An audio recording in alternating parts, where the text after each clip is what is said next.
Comment se forme un mirage? C'est la question qui a été posée à un oral de Ming-Pong qu'on corrige aujourd'hui. Évidemment, c'est accessible au sup, alors n'hésitez pas si vous êtes en sup à suivre cette vidéo quand même.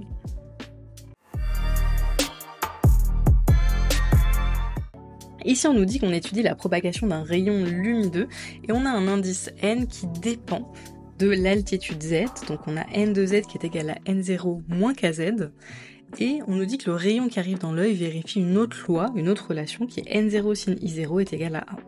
Évidemment, l'indice optique il dépend de l'air, selon une loi qui s'appelle la loi de Gladstone, n carré moins 1 sur ρ est égal à n constante.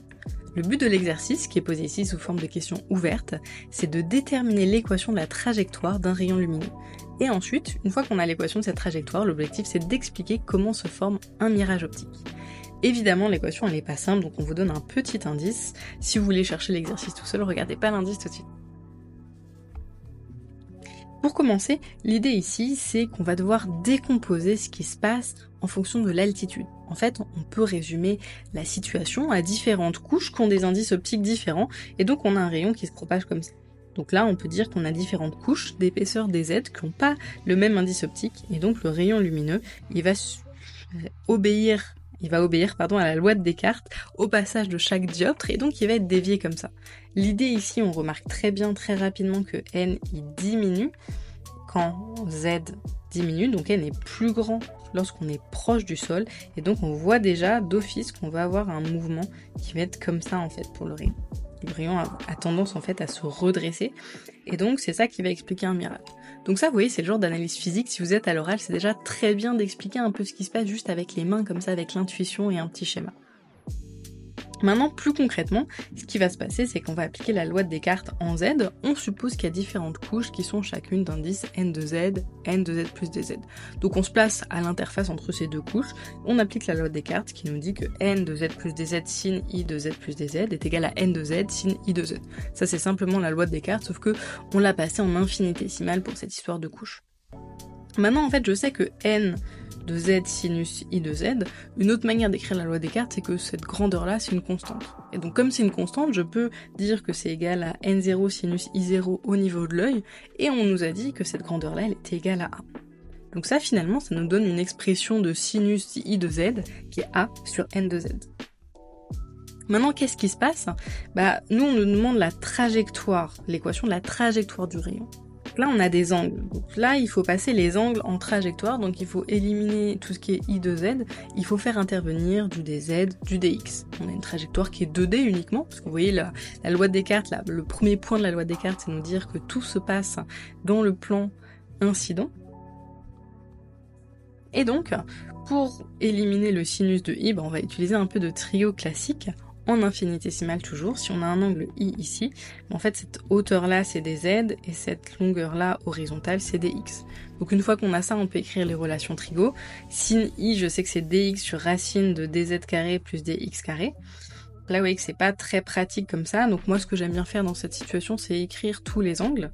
Tangente de i c'est dx sur dz et cosinus de i c'est dz sur racine de dz carré plus dx carré, donc c'est 1 racine de 1 moins sin carré de i. Et donc nous, comme on veut une équation sur la trajectoire, ce qu'on va devoir faire intervenir, a priori, c'est du tangente de i, parce qu'en fait, si on a du tangente de i, on a eu du dz sur dx. Et ça, c'est pratique pour nous, parce que c'est directement quelque chose qui est lié à l'équation de la trajectoire. Vous voyez, la trajectoire, c'est z en fonction de x, donc si on a du dz sur dx, on a tout ce qu'il nous faut. Et donc, dz sur dx, je vois que c'est 1 sur tangente de i. Et le problème, c'est que moi, dans la loi de Descartes, j'ai pas tangente de i, j'ai uniquement des sinus, et l'avantage avec la tangente, c'est que je peux le transformer en cosinus et en sinus, et à partir du cosinus, je sais remonter au sinus comme ça. Donc on y va. Alors petit détail, vous voyez qu'ici on est en physique, donc l'angle i il est compris entre 0 et pi sur 2, donc il n'y a pas de problème pour utiliser directement ça. Par contre en mathématiques, il faut faire attention à des éventuels signes moins au niveau des racines. Donc dz sur dx et 1 sur tan i, c'est racine de 1 moins sin carré de i sur sin i, et donc finalement c'est racine de 1 sur sin carré de i moins 1. Et donc finalement je peux l'écrire différemment tout ça, je peux écrire que c'est dz sur dx le tout au carré, c'est égal à 1 sur sin carré de i moins 1, et donc ça je sais que c'est égal à n de z carré sur a carré moins 1, en utilisant cette égalité là.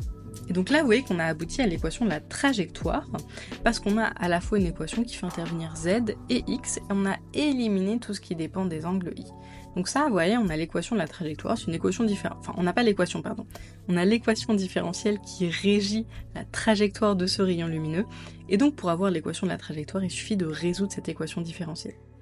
Pour ce faire, là, vous voyez qu'une méthode qui va être très pratique, c'est la méthode de séparation des variables, qui revient à mettre tout ce qui dépend de z d'un côté, tout ce qui dépend de x de l'autre côté.